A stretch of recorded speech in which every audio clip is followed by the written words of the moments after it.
जय श्री राम। गोस्वामी तुलसीदास जी ने वैसे तो बहुत सारी रचनाएं लिखी। रामचरितमानस हो गया, विनय पत्रिका हो गई। तो गोस्वामी तुलसीदास द्वारा रचित 12 रचनाएं अत्यंत लोकप्रिय हैं, जिनमें से उनकी 6 मुख्य और 6 छोटी रचनाएं हैं। भाषा के आधार पर उन्हें 2 समूहों में विभाजित किया गया है। पहली है अवधि रचनाएं, जिसमें रामचरितमानस, रामलला नहछू, बरवे रामायण, पार्वती मंगल, जानकी मंगल और रामाज्ञा प्रश्न हैं।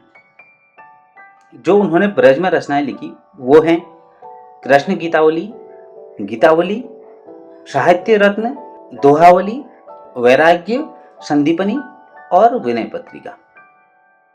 इनके इन 12 रचनाओं के अलावा तुलसीदास जी ने 4 और रचनाएं भी लिखी जो प्रसिद्ध हैं। इनमें से मुख्य रूप से हनुमान चालीसा, हनुमान अष्टक, हनुमान बहुक और तुलसी सतसई शामिल हैं।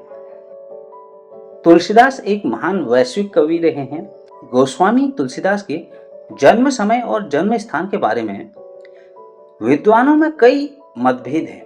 कुछ विद्वान तुलसीदास जी का जन्म सोरो शुकर क्षेत्र वर्तमान कासगंज एटा उत्तर प्रदेश में सन 1932 में हुआ मानते हैं, जबकि कुछ विद्वानों का मानना है कि उनका जन्म सन 1497 में व कुछ अन्य का मत है कि उनका जन्म सन 1511 में उत्तर प्रदेश के जिला बांदा वर्तमान चित्रकूट जिले के राजापुर ग्राम में हुआ था।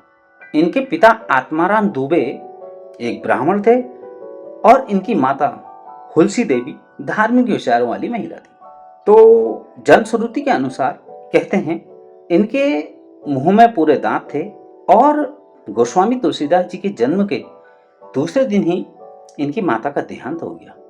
इनके पिता ने अपने पुत्र को अशुभ माना और उनका त्याग कर दिया। इनका त्याग कर दिए जाने के कारण संत नरहरिदास ने काशी में इनका पालन पोषण किया था। कहते हैं युवा होने पर इनका विवाह हुआ और वे अपनी पत्नी से अत्यंत प्रेम करते थे। कहा जाता है कि जब एक बार इनकी पत्नी अपने मायके गई तो ये भी पीछे पीछे ससुराल जा पहुंचे। इस पर पत्नी ने इनको बड़ी फटकार लगाई। इनकी पत्नी का नाम रत्नावली था। रत्नावली की फटकार के कारण ये घर से विरक्त होकर घूमने के लिए निकल पड़े, जिसे कहते हैं तीर्थाटन के लिए निकल पड़े और तन मन से भगवान राम की भक्ति में लीन हो गए। इनके द्वारा लिखा गया रामचरितमानस हिंदू धर्म का प्रमुख ग्रंथ माना जाता है। तुलसीदास जी ने अपने जीवन का अधिकतर समय वाराणसी में बिताया था। गंगा के किनारे स्थित तुलसी घाट का नाम उन्हीं के नाम पर रखा गया है। उन्होंने वाराणसी में हनुमान जी के संकट मोचन मंदिर की भी स्थापना की थी, ऐसा कहते हैं। लोगों का मानना है कि तुलसीदास जी ने इसी स्थान पर हनुमान जी के साक्षात दर्शन किए थे। तुलसीदास जी का जीवन हिंदी साहित्य में सूरज के समान रहा है। सन 1623 ईस्वी श्रावण शुक्ला सप्तमी के दिन तुलसीदास जी अपने कार्यों का समापन कर स्वर्ग सिधार गए।